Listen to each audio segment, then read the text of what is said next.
Welcome, my future friends.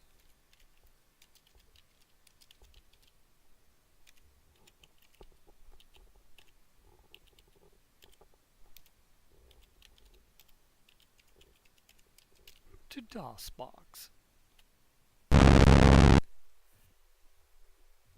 A while back, Brian, the space game junkie, did a little retro review for RenegadeLegion Interceptor. There's a better way to play it than the way he demonstrated. It is all about the squadron. So, let's get to it. We'll start with the same default squadron that he had.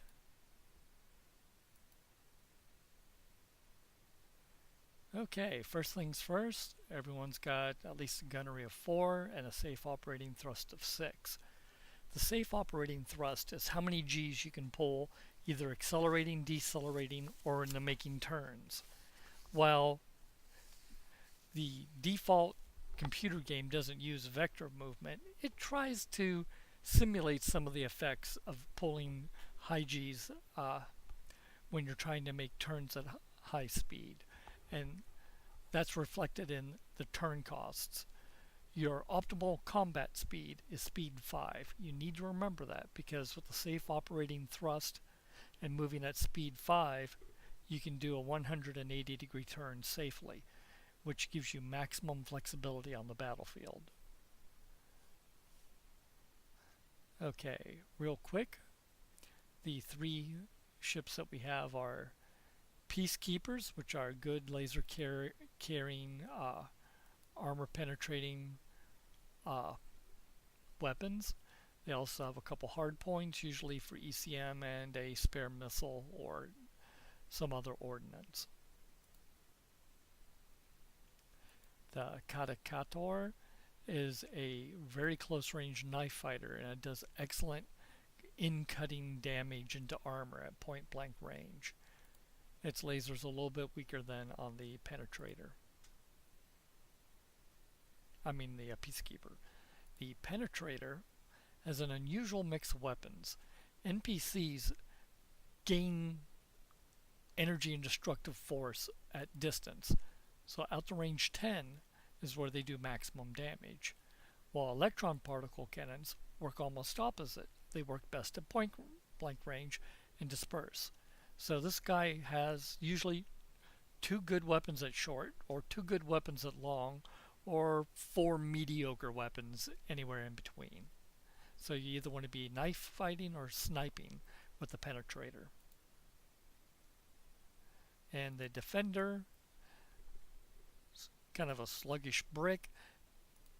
It's got some fairly weak lasers, but it does have some nice beefy mass driver cannons for creating craters in armor. Oh yeah, anytime you look at a ship, you may notice anything that looks like a button is a button. So a hard point depends on what missile or other piece of gear you have on it. You also have your internal systems in the cockpit area. You have stats on your pilot, how well he's doing. And you also have an engineering section. A lot of these craft have self-repair capability. So if you take a power coupling hit and your repair systems are online, you might be able to restore power or shields or vector capabilities or shield sync in case your shield sync computer goes on the fritz. Nice thing about this, while all these details are in the tabletop game, the computer handles it all for you. Let's start up a mission. Okay, this doesn't look too bad. Oh, I think I know this one.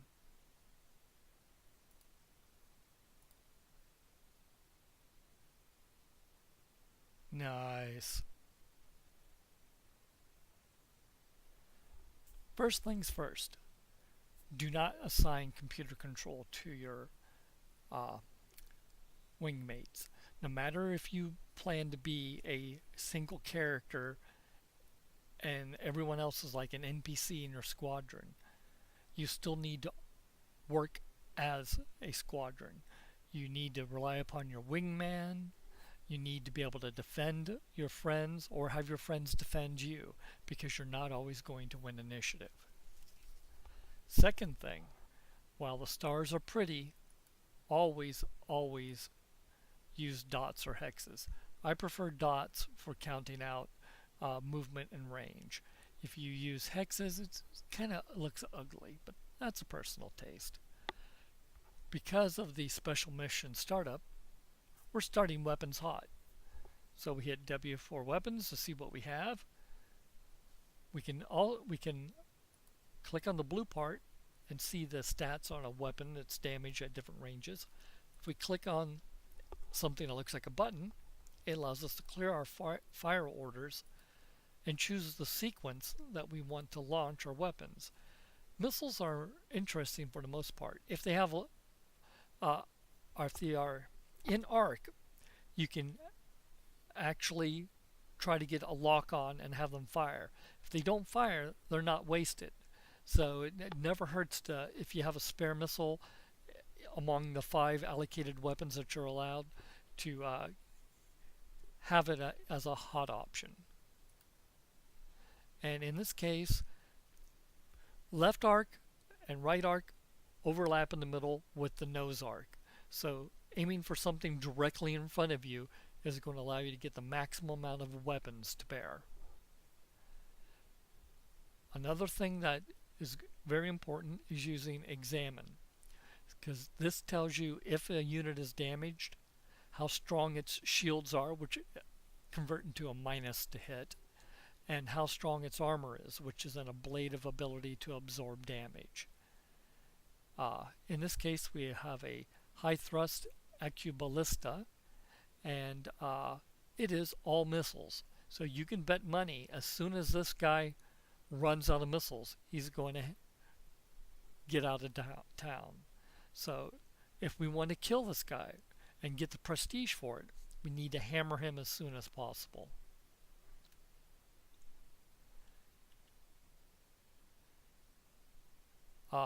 Another thing about next and previous. Next will show you, well, they cycle back and forth, but basically it gives you a chance to examine all the other fighters and determine if you want to reprioritize. In this case, since I've got really nice targets here. Now, this is one of those mediocre shots. Range 5, the EPCs are pretty wimpy.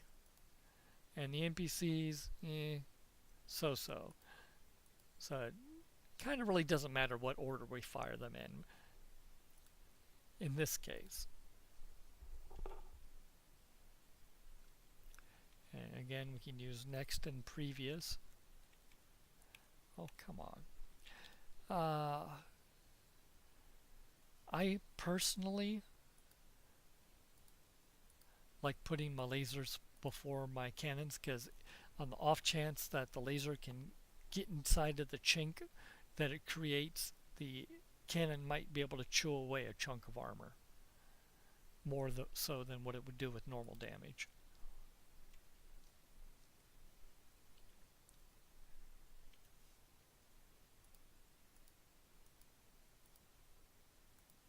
For those who are wondering how this works out, the first number represents its quality as a ranged weapon, and the second number resembles its power. So a laser 4.5 does 7 at point blank range and goes out to range 10. A laser 7.5 has longer range and generally does a little bit more damage. It's like a higher caliber, higher power laser. So 7.5/6 is the largest laser that a fighter can carry. Oh, let's check that again. Yeah, make sure I had the missile there.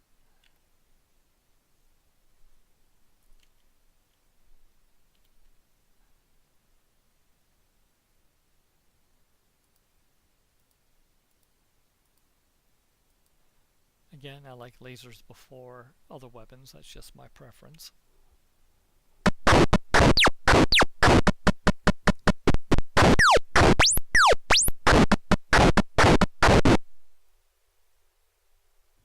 Nice! Always good to start with some internal damage. On the enemy, that is.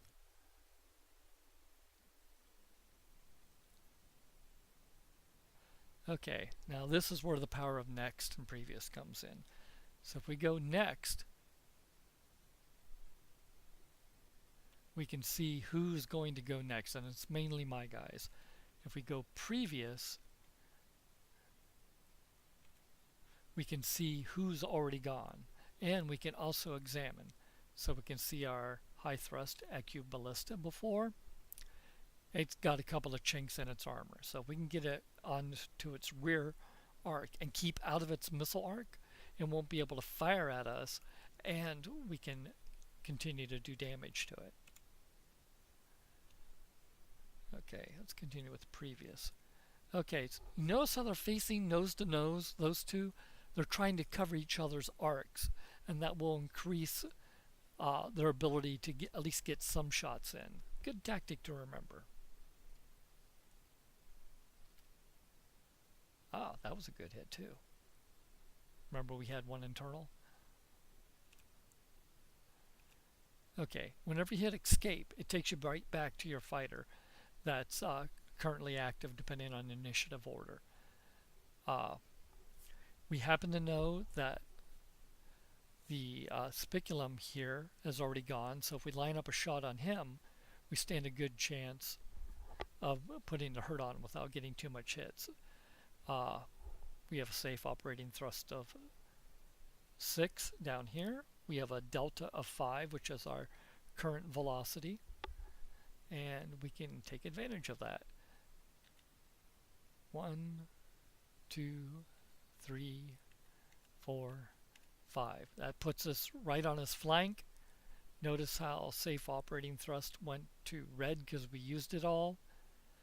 Technically we can push our plant a lot higher, but our pilot isn't good enough to avoid making control rolls if we do that. And done. And okay. Also another thing, there is no chivalry in this game. If you can totally gang up on the enemy, take advantage of that. Rip through their armor.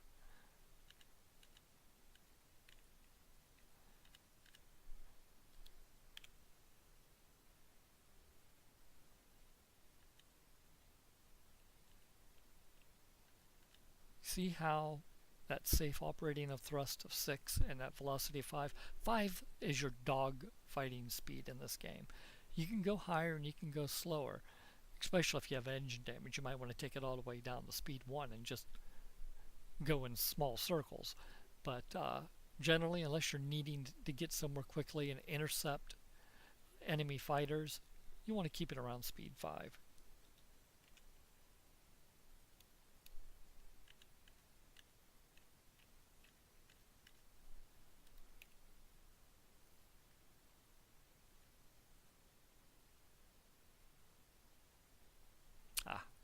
Didn't time that quite right. Oh well.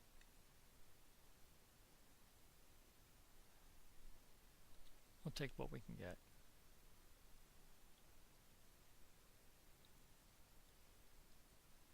Always make sure that where you want to target is where you're actually planning on target, because a lot of times it will make suggestions for you that are like that, not really optimal.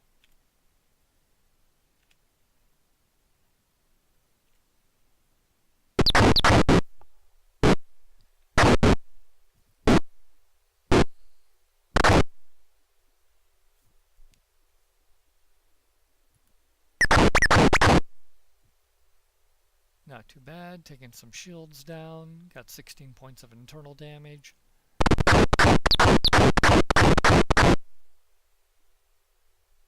Took out a weapon system, always good.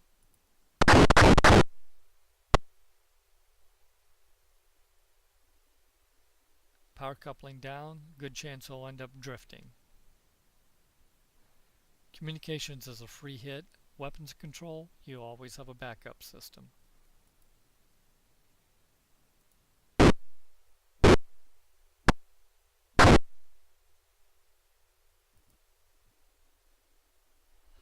Another thing about missiles, if you see a missile indicating a hit and there's no explosion, that means it's splattered against the shields. Shields in RenegadeLegion Interceptor are impervious to all harm. The catch is they require an infinite amount of power to be up all the time. So what they do is they flicker. So a shield with a flicker of 5 will roughly intercept 50% of the incoming fire. So the more power you can put into it, the higher flicker rate you can get, and the harder it is for your attack to get through. Okay, previous, we can see we tore up this guy's left side. Those hits in the rear were from our previous attack. So if we can get more hits on the left side, we can do some internal damage and really put this guy on the ropes. Notice his wing laser is missing because we destroyed it.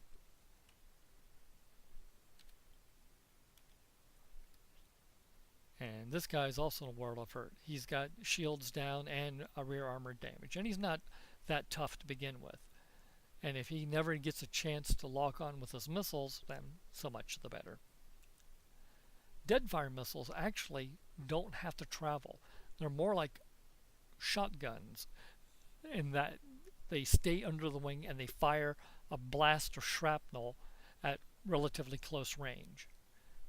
Handy if you need to augment your firepower. Okay, so he has a delta of 5. Easy enough to get in behind him and get some shots off. And done. Getting into the left side of the spiculum is going to be hard, but we can help finish off the Lancia. Perfect.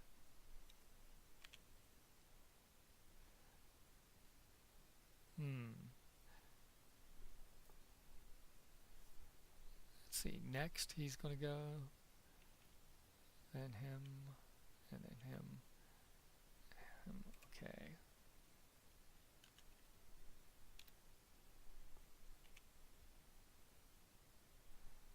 And previous. Okay, chewed up a little bit on the rear, no shields, so it'll be easier to hit him. So either a right side or a rear shot is what we want on this guy. Let's see. Escape. 1, 2, 3, 4, 5. Well, that was just made to order. Now notice he took off. A little rare damage, but otherwise good. Now why did he take off? He's out of missiles. What do you know? Called that one. Given that he's a high thrust with very high acceleration potential, there's no way we can do enough damage to slow him down and stop. So we're just going to let him get away.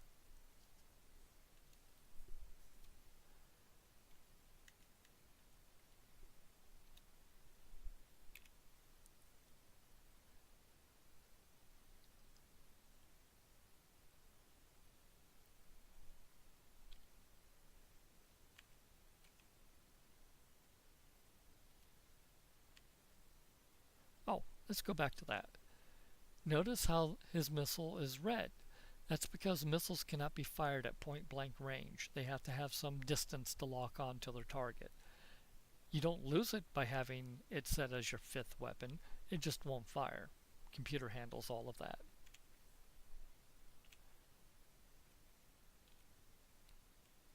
And here's another case where he's fired his missile, so the hard point has nothing to do, so it's also in red.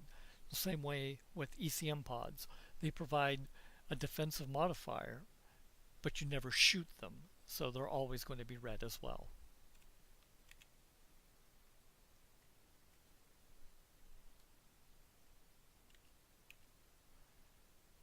I habitually check my weapons to see how I got them set up.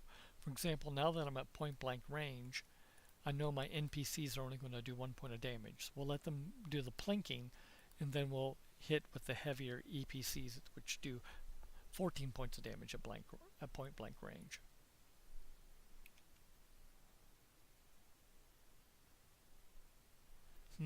Decisions. I'll show you why. He's got some side armor, so he's a good target. But he's at range 3. And if we examine, well, not examine, see, if we go with weapons, we see the TPC starts dropping off immediately. So we kind of have to balance, do we want to choose him as a target, or this guy that's at point blank range? But if we choose him, 1, he has fresh armor, and 2, we only get one side of our weapons. So even though they're weaker, there's some advantage to concentrating fire on this guy.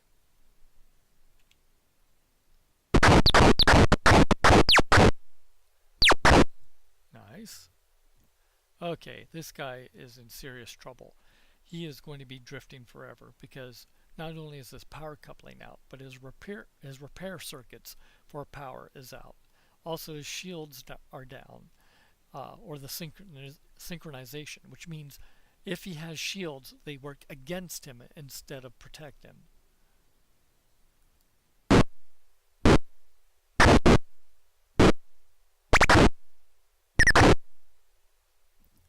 More internal damage, 39 points. This guy's about ready to pop.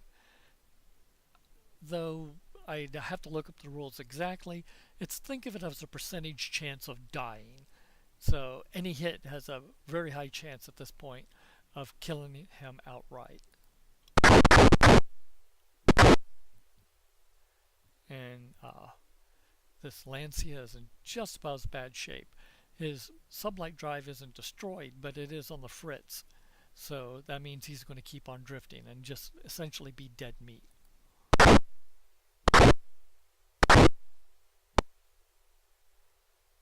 Okay, another power coupling hit. I think we can take advantage of that. And there goes Julius. Prestige is a combination of experience points and renown. It helps with promotions. It helps with getting medals.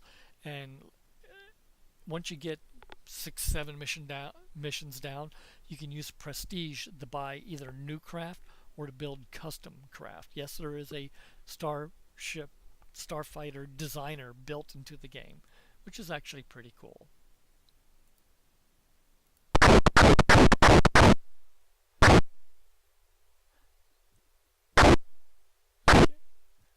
Ouch. Looks like a couple missiles got through. Looks like one pinged me on the side. Not too bad overall. We'll take a look at him and see how bad that is. Okay. Well, we definitely want to try to finish him off if we can. And his side armor is still cheese. So we'll take advantage of that.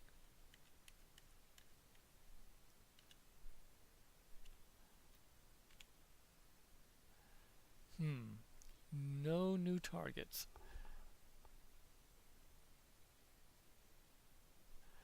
Let's see. 1, 2, 3, 4, 5. Well, might as well help out on the kill.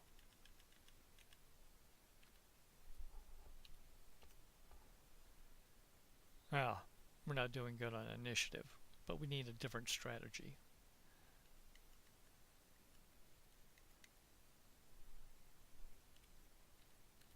Basically, we're going to kind of offer ourselves as bait and also try to cover our allies.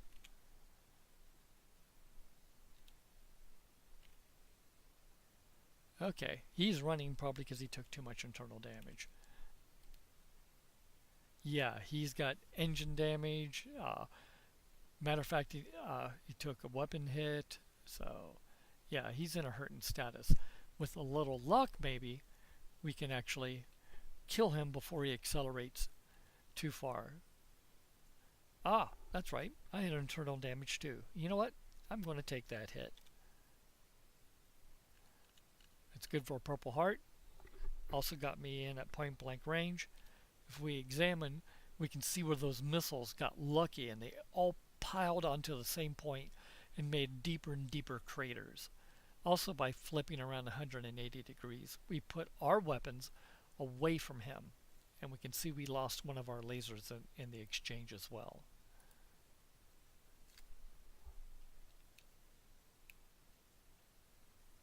Okay, but 3 lasers alone is probably not going to take out that spiculum, so let's add in some extra firepower.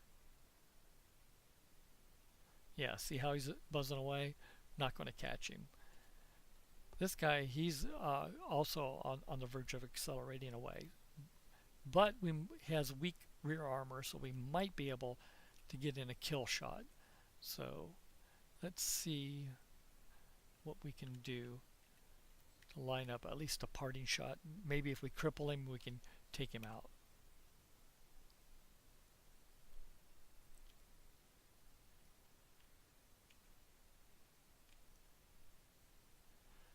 Okay, not too many optimal targets here, but let's see what we got.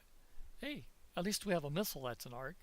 Now, I can reconfigure the firing sequence, but it's going to ignore 1, 2, 3, 4 and just simply fire the missile if it can get a lock on.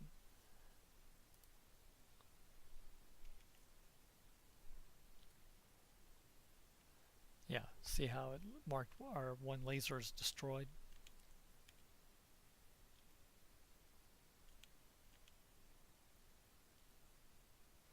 This is the sweet spot for the K2K Tor, so hopefully we can do something about that. Looking good.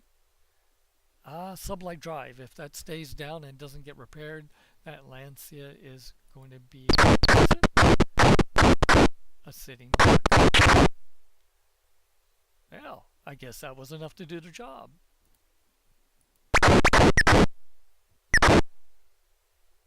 And of course, still crippled. And destroyed. Even better.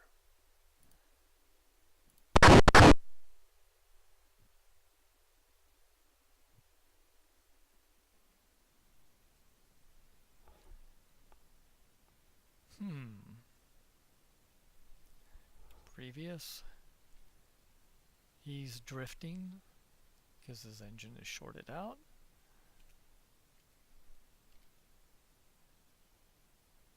Not sure why he went drifting. Maybe he fell unconscious.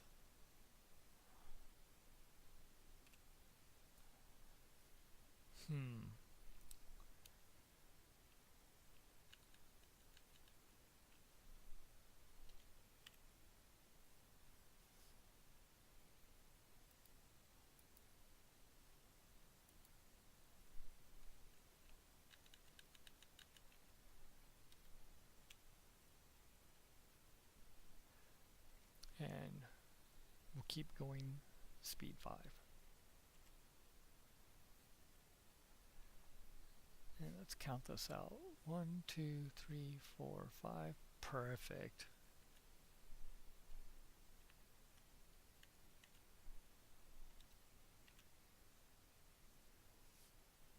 Now, let's hit next. And he still hasn't gone yet. He just won initiative. So there's not much we can do to stop him. But maybe we can persuade him not to attack my buddies. So we'll go nose to nose so we can cover each other. At least we'll get some shots in. Ah, Clifford was unconscious. Okay. Oh, side lasers and a missile. We'll take that.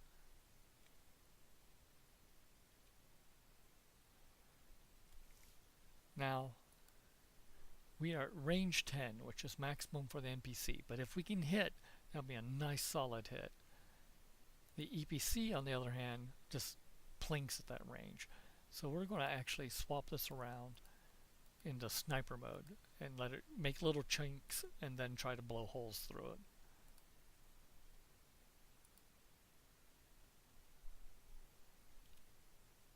Good. Good.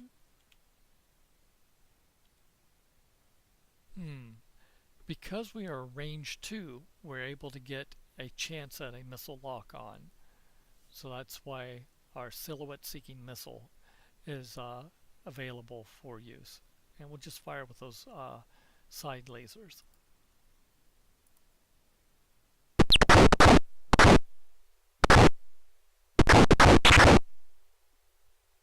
Nice.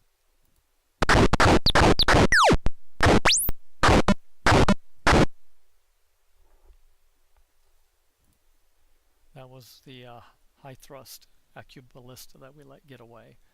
So now we seriously outnumber this guy, so there's a good chance he's going to run. So since we saw them run to the east, I am going to take a guess that he's going to continue to run to the east. So we're going to try to head him off. It may or may not work, but you know what? Doesn't hurt to try. Maybe I'll convince him to head. Hey, what do you know? He stayed in the fight and still headed east. He is in deep trouble.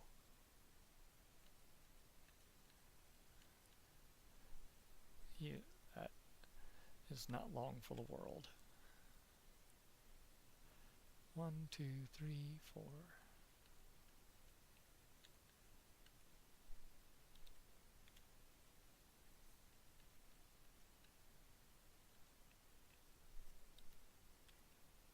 This is why playing as a squadron can be so much more powerful than letting everyone do its own thing and then running with one guy.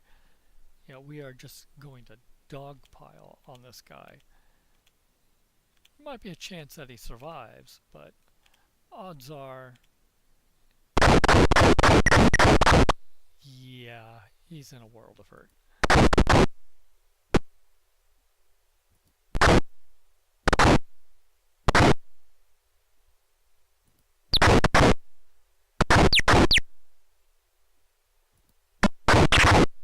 Toast.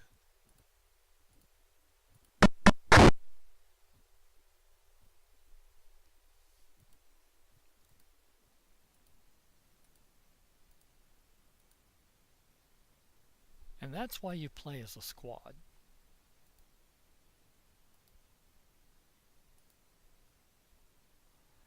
Okay, now Ryan did have one other thing that was confusing him, and that was the file system. And in a nutshell, it is you just have to think DOS, and it's pretty low level. Let's get our repairs in.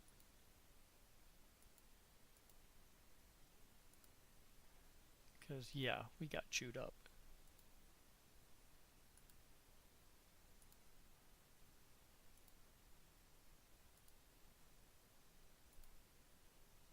Now if we take a look, say at Lowry here, his prestige is building up.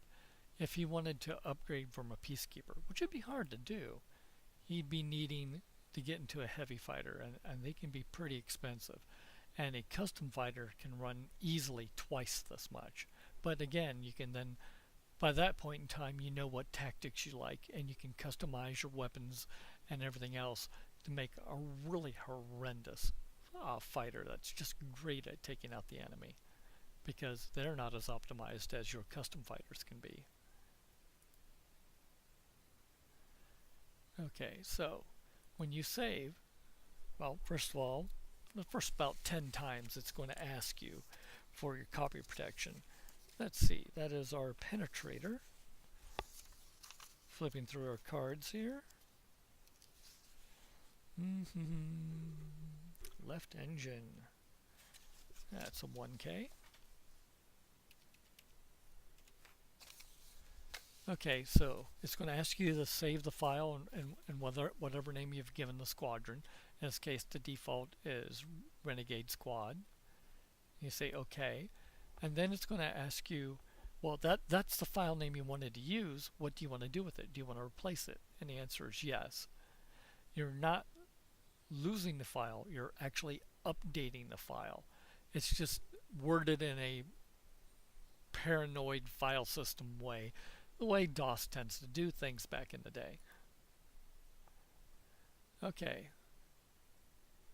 that should be enough of a tutorial, but I want to start up just another mission to show you something that's kind of important. Oh, so we have to repel a recon sweep.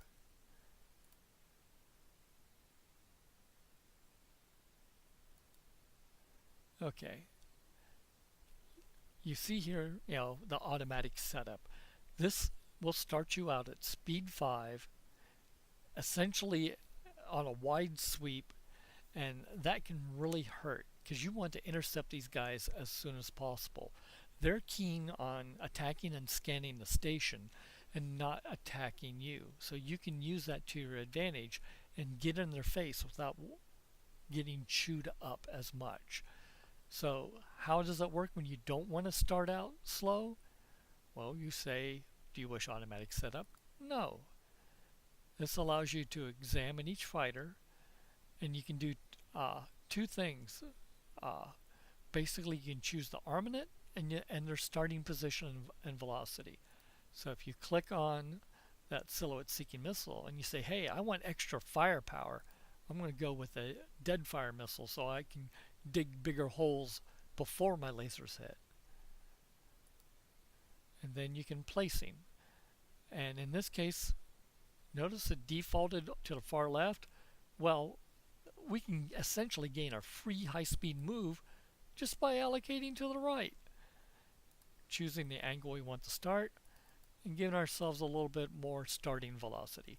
8 is good because it allows us to do 2 turns and still stay under our safe operating thrust. You really don't want to go higher because then you can only do 1 turn, and if you go any slower, you're not achieving maximum efficiency. And then you can accept that. Now, we could, if we were feeling particularly brave, even drop our ECM and replace it with another missile. RIS is radiation intensity seeking. This is good if you're in a chase running fight, or if you're attacking the rear hexes of a base station, which tend to point towards the center. Silhouette seeking is a fairly agile missile that uses the silhouette of the enemy to get a lock on. So it's a little bit harder to get that lock on, but it's usually smart enough to keep it once you have it. Transponder guided missiles are so smart you just fire them. You don't even bother with lock on, and they find what they think is the best target. Pros and cons of that. Easier to use, but you're sacrificing a little bit of firepower and you're sacrificing some discretion. Dead fires we mentioned as the shotguns. Hell missiles are slow, stupid, easy to lose their lock on, but if they hit, they will peel armor off of a fighter like a grape. They're also good for attacking bases, so if you can get their shields down, that is. Generally, we leave those to either heavy fighters or to bases to launch. Recon, of course, only available or only meaningful on a recon mission. And ECM, again, provides additional points of protection from the enemy accuracy. Also, you can place right on top of each other, since there's no stacking limits. So everyone can take advantage of that.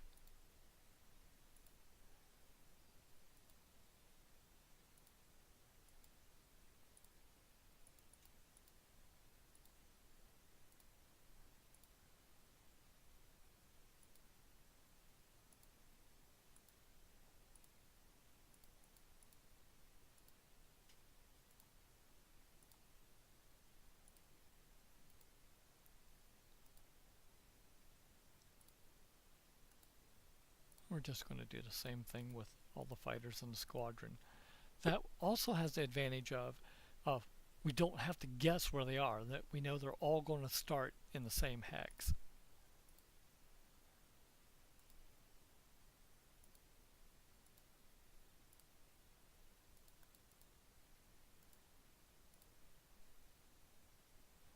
again, we switch the dots because that helps us to think like the computer. Okay, so we are to the south and just a little bit to the east, so we definitely want to head northeast.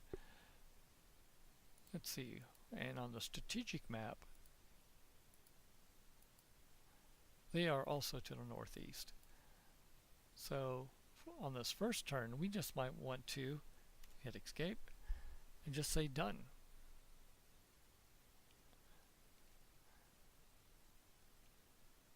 Because we are quite a ways out. These are a lot heavier than the last group that we fought. Not the worst they can be, but yeah, these are going to be a little bit harder to kill. On the bright side, they're not as focused on killing us. No,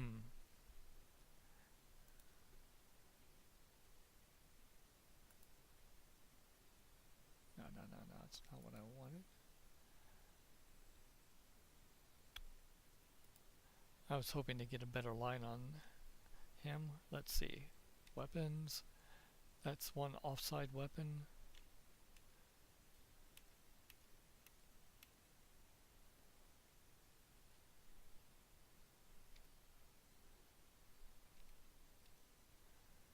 It's a little bit better. The medium laser is actually in range.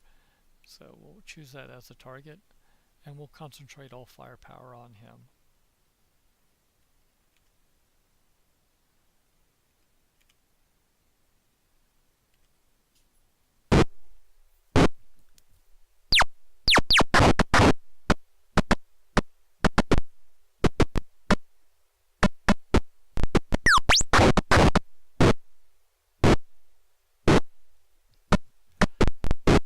If you're wondering how a space station is built, it's actually 7 stationary fighters with heavy shielding and weapon systems and lots of armor. They actually do have facings just like a fighter. That's how they're modeled within a computer program. They're actually a little bit different from that, if I remember correctly, in the paper game. Now we know they're going to try to close in on the base. We're moving at speed 8. So we have the option to either try to decelerate and meet them or try to get in the way. In this case, I think we're just going to kind of do a little jink and see what happens here.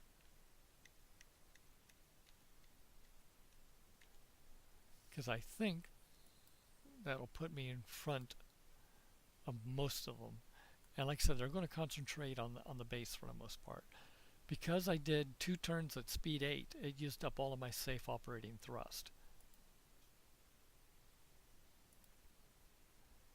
What I think I'm going to do is actually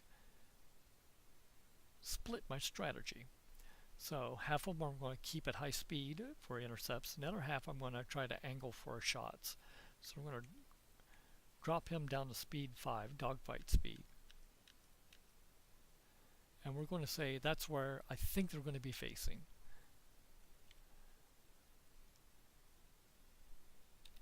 We'll see how that works out. We're not doing good on initiative, obviously, because we're doing all the moving first. Once our pilots get more skill, that will change.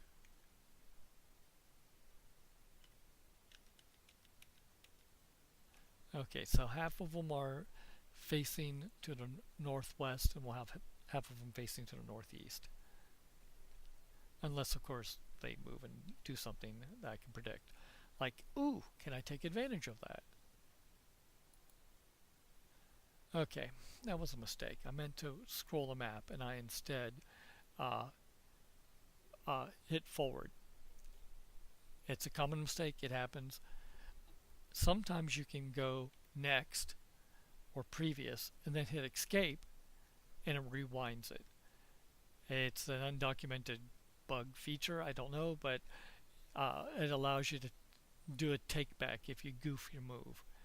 What I really want to do is drop him to speed 4 and get in a flanking shot. This goes against the normal rule of dropping the speed 5 for your dogfight speed, because if I drop the 5, I won't have enough safe operating thrust to make the turn that I need. See? Just made it by dropping the 4.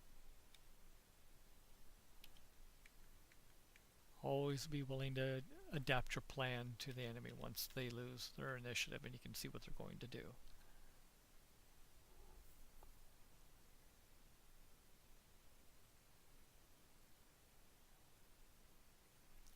Okay, I just want to mention a couple of these ships as being particularly scary. As soon as the missiles always move last. It's either like they've won initiative, or maybe it's just easier to code them moving after everyone else has moved. Okay, the Martys, because I cannot pronounce that safely, actually medium armor, those mass driver cannons in the front can be dangerous, so watch out for them. Another Marty. The Legate is particularly dangerous because he's got a turret, so just when you think you're in a blind spot, you're eating a face full of laser. Or he's got his turret set up to sniper, so while you're in close, your friends that you thought were like a safe distance away can get hammered. So this guy can reach out and bite you at point blank range and at a distance with that turret.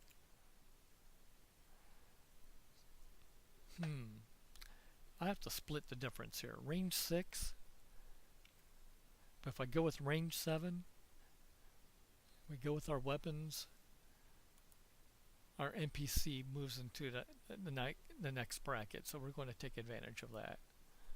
Maybe we'll get a lucky hit and do some extra damage.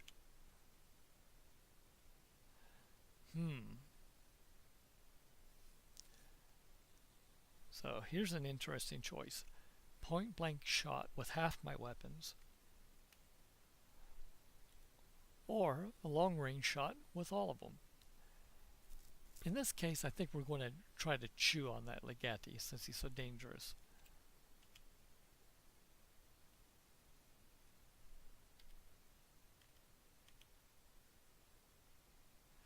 The exception is this guy, because his weapons are mainly short range. He would be better off using his weak lasers at point blank range than trying to do anything at long distance. And we can confirm that if we see at range 9 his thorium plasma projectors do only 1 point of damage and 3 points of damage with his lasers, but at point blank range they do 6, so better chance for a lucky hit at close range.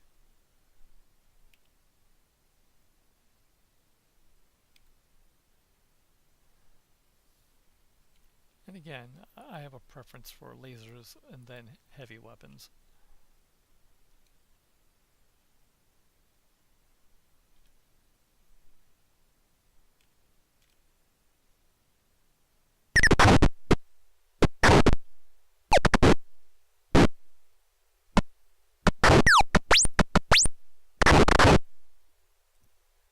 Well, we're off to a good start.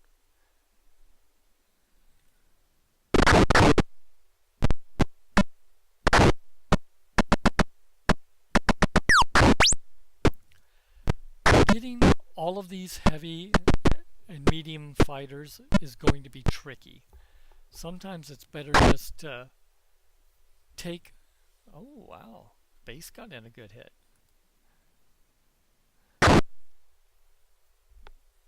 By the way, sometimes the base is a kill-stealing hoe. I'll just mention that right now, because if they do get the kill, you don't get full prestige for it.